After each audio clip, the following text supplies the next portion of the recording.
बैरूनी सरमायाकारी में इजाफे के लिए तरजीही बुनियादों पर इक़दाम कर रही है। वज़ीर आज़म मोहम्मद शहबाज शरीफ ने चीनी कंपनी के वफ़द से मुलाकात में कहा कि यूएन ने पाकिस्तान की हर बुरे वक्त में मदद की है, जिस पर मुझ समेत पूरी कौम चीनी क़यादत और चीनी अवाम की शुक्रगुजार है। चीनी कंपनी ने पाकिस्तान में मादनियात और कानकुनी के शोबे में अपनी सरमायाकारी बढ़ाने में गहरी दिलचस्पी का इजहार किया है।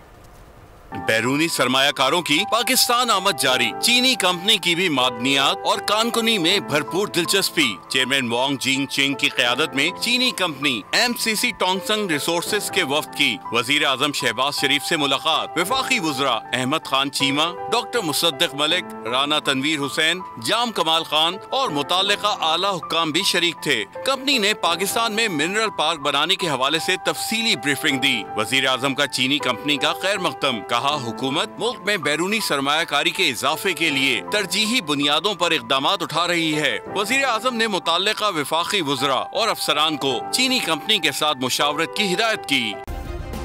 सब्सक्राइब करें और बेल दबाएं ताकि कोई खबर रह न जाए।